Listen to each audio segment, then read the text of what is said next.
Hello, everybody. My name is Mattia, and I talk about books. I review books and fiction on my YouTube channel, The Book Chemist. And today I'm going to talk about a subject that is very important to me and that I don't think I've mentioned more than maybe once or twice in passing in the 12, 13 years that I've been posting videos on YouTube, even though it's quite closely linked to the whole point of my channel, to the nature of my channel. I'm going to talk about my writing, my efforts writing fiction, my dreams writing fiction, and my failure as a writer. I've decided to talk about it partly, maybe as it will become apparent, because I feel like for the first time in my life, I'm at a point where I can talk about these things and be honest with myself, and partly because I've definitely got the impression throughout the years, talking about you guys, about the books I've reviewed in the comments to my other videos, that a lot of you might be in a similar situation. A lot of you might be aspiring writers who maybe have their own dreams, big or small though they may be, of making it as a writer, getting published, having your fiction, your books read by other people. And I think the writing life by its nature is quite a lonely life. I've definitely only ever been in a couple of places in my life, a couple of moments where I was able to talk about it with other people who were in a similar situation. And I feel like there's a chance that sharing my experience might help you think about your own experience anew. I definitely want to hear about your own experiences with your writing dreams, your writing life. And hopefully talking about it will help. I'm not sure. I've always wanted to be a writer, except for an earlier time in my life, around the age of 5, when I wanted to be a deep sea diver, one of the old-timey early 20th century ones with the big steel armor, and the tube connected to the boat, and if people stopped pumping the air, you died. Somehow I was really fascinated by that. But after that point, around the age of 8, I realized I really wanted to be a writer, to write stories. I remember I had a day in elementary school, I think I was 8, where we did a tema libero, basically a creative writing composition, and I was like, yeah, this is the shit, this is what I want to do. And in terms of what type of writer I am, it sounds obnoxious to talk about myself as a writer, but I'll have to do it for simplicity in the course of the video. I've never really been the kind who struggles too much with, say, writer's block or getting ideas out. I've definitely had projects that I couldn't complete or where I struggled. And there's one book in particular that I've been working on for, I think, close to 6+ years. And I'm nowhere near being able to finish even a faint first draft. It baffles me and I still haven't figured it out. But generally speaking, I tend to have material to write. The problem with me is that I'm not at all sure the material I end up writing is any good. As a teenager, I started and never really finished quite a few projects. And then when I started university, which was also the time where I became a really big reader, I started really developing a strong passion for books and feeling like books should be something really important in my life. I did finish a couple of novels. The first one was a science fiction quirky post-apocalyptic novel, very much of an adventure romp, and then the second and third were very confusing things inspired by David Foster Wallace and the postmodern fiction I'd started to read without really understanding their context or how they related to previous fiction. So they were very much pastiche of this writer's style that were all over the place, really messy, experimental, but in a strange, uninspired way. Nothing to be proud of by any means. And around the same time, I also wrote a few short stories. I've been writing short stories since my late teens. Not too many, but in between longer projects, in between novels. After those initial novels, after I graduated from my BA, my university in Milan, I also made the decision to stop writing in Italian, which is my native language, and to start writing in English. And now, writing fiction in a language other than your own is an incredibly complicated subject of its own, and I won't go too I won't talk about it too much in this video, but if it's of interest to any of you, if any of you are in a similar situation, maybe are struggling with it, maybe are considering it, do let me know, because I'd be happy to talk about it in a separate video. When I made this decision, the reason behind it, there are so many reasons why I decided that. In a nutshell, I thought it was a good idea. I'd started reading mostly American fiction. The books I was reading were in English, and it almost felt like there was a contradiction reading in a language that was different from the one in which you were creating. And I thought it made sense to write in English. I also thought I could. And I remember that at the time I talked about it with one of my professors in my university in Milan, and he said to me that he didn't think it was possible. He didn't think it was possible to write fiction in a language that isn't your native language. And by all means, people have done it. Joseph Conrad, Nabokov, most famously, people do it all the time. But he still didn't think it was really possible. And he didn't say this to discourage me. He was very clear in that. He said, if that's what you want to do, please do it and go ahead. But he still wanted to share his view. And 12 years later, I would say that I agree with him. I would say that I don't think you can write fiction in a language other than your own, even though I've been trying. And I will say that for many years, I thought I was writing fiction in English, but I kind of wasn't. So setting that aside, as I said, I was working on a few stories, and then when I started my master's in Venice, I worked on a novel called The Page Turner. And this was a novel that was going to be really important for me for the next few years. It was very much a fantasy story. It was, by all means, a fantasy novel with dragons, wizards, warriors, swords, fights, twists, and all that. But it was also a bit of a nerdy love letter to literature. The premise was that in this fantasy world, you know how wizards are always reading these big obscure grimoires and tomes to access their spells? In this world, they read novels, and that's how they're able to summon monsters and to cast spells, throw fireballs, fly, etc. And I thought it was fun. And I really liked writing it. I really had a lot of fun writing it. I can see now that it basically was a bit of a love letter both to the fantasy stories, the fantasy video games and comics that I'd grown up with as a kid, as a teenager, but also a love letter to the fiction, the genre-bending fiction that had meant so much to me in my late teens and in my early 20s. And it was this weird pastiche where I tried to bring all of it together and present it as a cohesive novel. I finished it within a year, I think, and then for the next 5 years, I continued revising it and I tried to have it published. I sent it out to a few publishers, the few really who accept unsolicited submissions, but mostly to literary agents.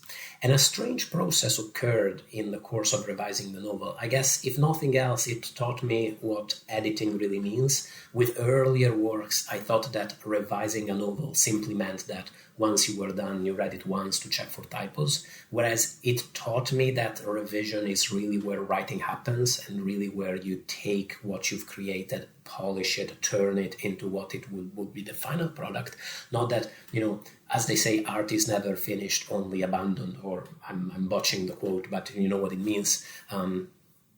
Through revision, you get it to a state where it's as complete as you can possibly get it.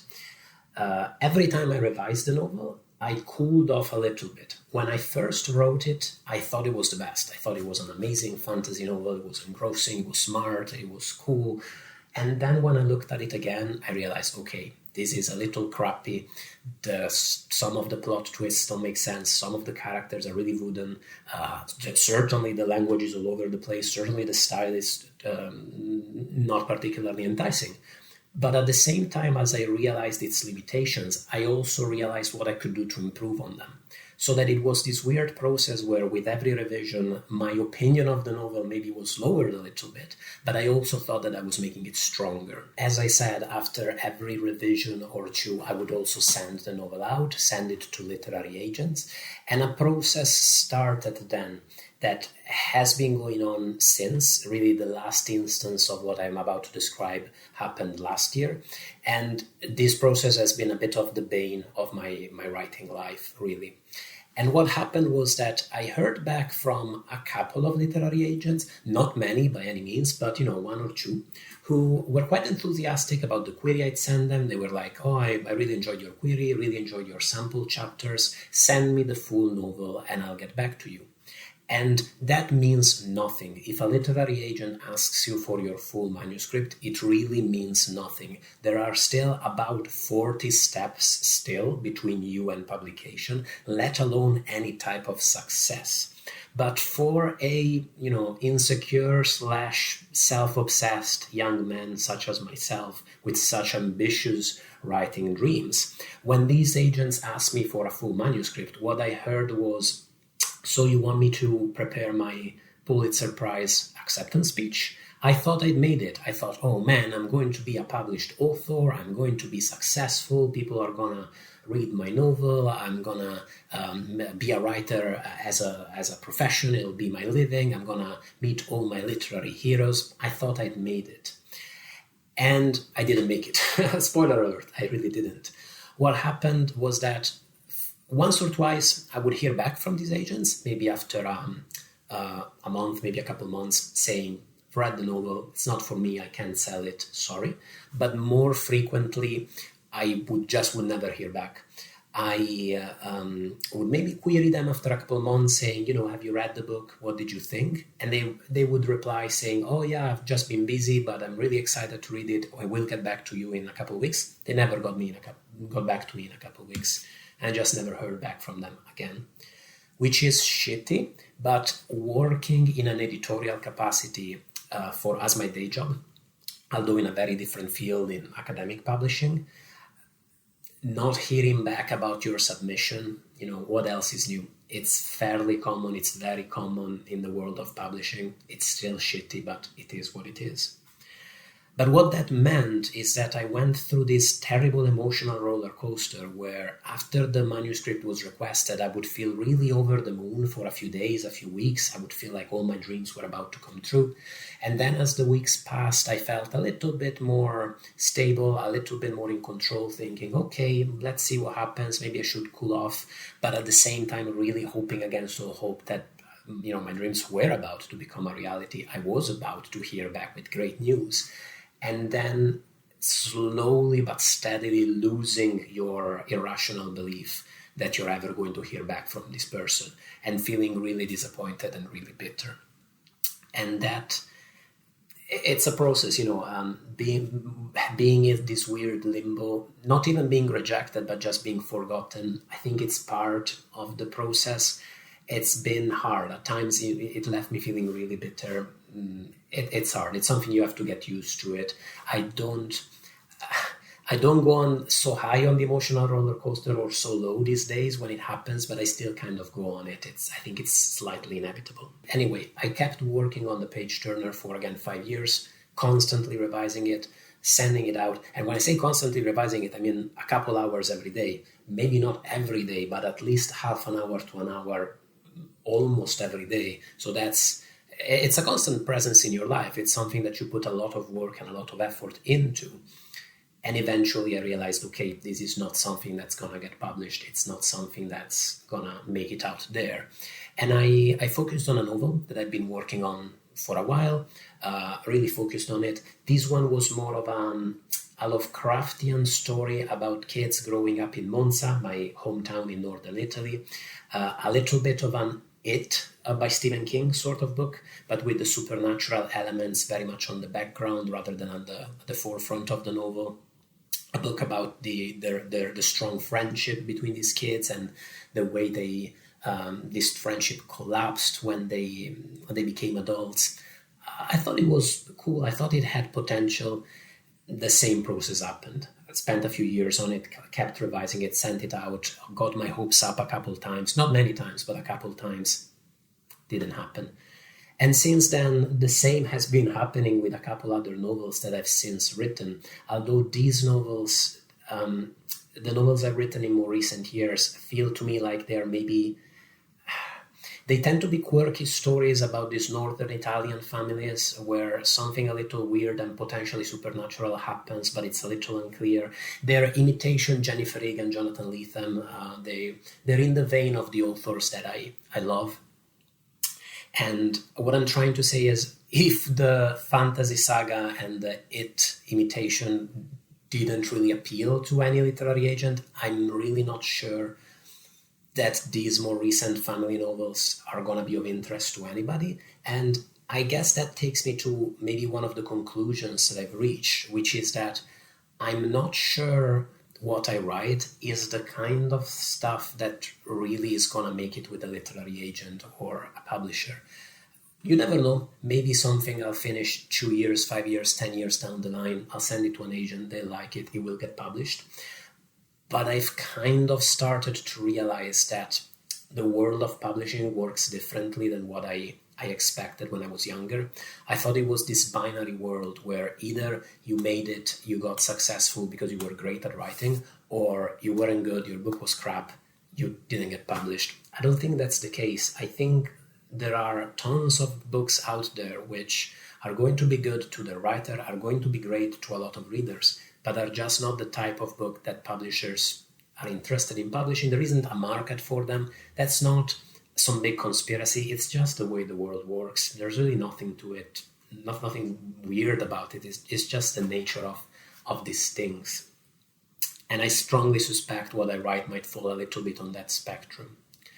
When it comes to the writing itself, which I realize I probably haven't talked as much in this book as I've talked about trying to get published, and possibly because I still feel a little embarrassed talking about my efforts as if I were some kind of actual writer. When it comes to the writing, a process has started too, where how I said that with every revision, whenever I was looking at my books, I would realize their limitations, but also realize how to improve them. That process has definitely slowed down. It hasn't stopped altogether, but in the last year, maybe year and a half, it's definitely started to slow down.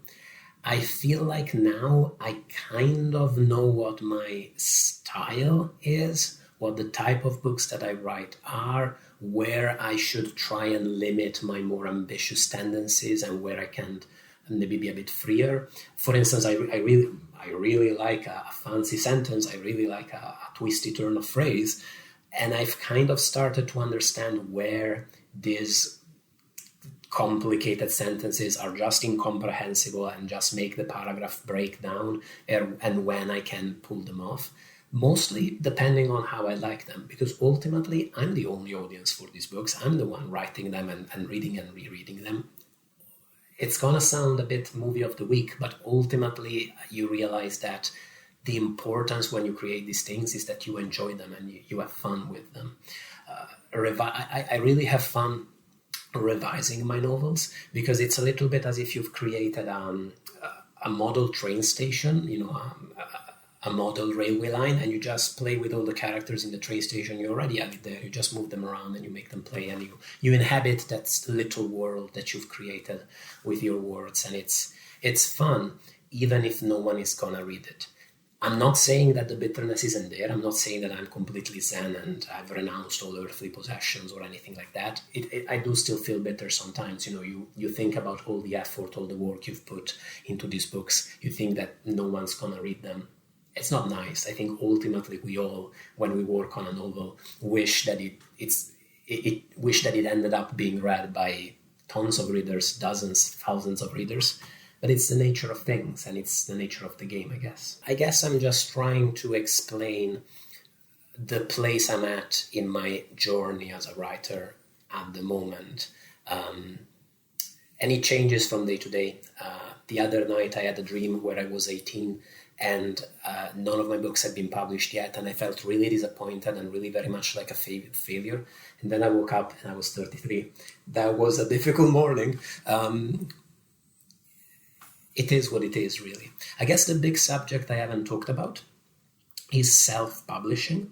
And the reason why I never really consider self-publishing until recently, and I'm not sure I'm considering it even now, is there's two reasons. The first one is just arrogance. I just, for much of my 20s, I thought oh, my novels are going to be picked up by major publishers and I don't need self-publishing because I didn't know, I couldn't realize my value as a writer. I thought I was hot shit.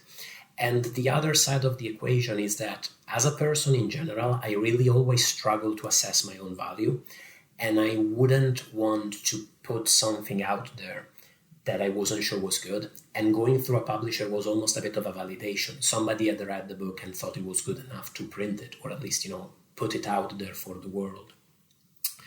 And the only reason why maybe my thoughts are changing on the subject a little bit is because of that process I've mentioned, where I feel like recently I've almost got to the point where maybe I can tell when something I've written is as good as it's going to get.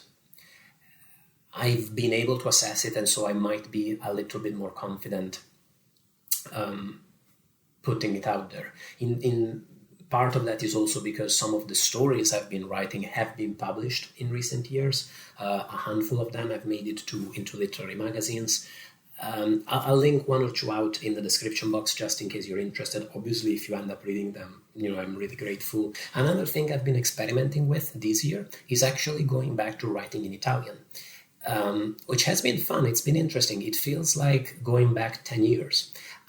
Because obviously when you read and write almost entirely in English for such a long time, you kind of forget, you get out of the habit of using your native language and you really lose it. So now I'm back at a stage where I have no idea whether what I'm writing is any good. I don't know if it's grammatical. I certainly don't know if it reads pretty. And that makes the writing really fun because, if you don't know what it's like, you can assume that it's great. But it's also problematic, and I'm sure it will take me years to get to a place where I'm confident with my Italian. I feel like I'm somebody who, it's almost as if I've always wanted to be a guitarist, and I've spent the last 10 years hammering my fingers with a piece of steel. I had this gift of speaking a language growing up, and I rejected it in favor of trying to learn a different language. And now that I'm almost confident with the new language, I'm like, I'll just stop using it and go back to the one I've forgotten. I don't know why I do this to myself. It's just how I feel, what I feel like working on the moment, I guess. I apologize if the video has been a little rambling. I also had to refilm half of it because my camera acted up. Never did before. It decided to do it. Now that I'm bearing my heart and my childhood dreams in front of strangers on the internet. Thank you, camera. I do hope if any of these experiences maybe resonate with you, maybe some of the disappointments, maybe some of the cold and broken dreams I've experienced are something that you're familiar with. I hope at least knowing that others are going through it helps. And I look forward to discussing your own experience if you feel like sharing it, if your experience has been maybe similar to mine or different, or if you've had different struggles, or maybe you have an opinion or a perspective on some of the difficulties I've encountered. Let's talk about it. Maybe it will help. Thank you so much for watching the video. I really appreciate it. I know it's, again, quite rambly, quite Dear Diary sort of thing, but I felt like talking about my writing for a while, and I'm happy to have done it. Now let's see if I'll be brave enough to post it on the channel. Bye, everybody.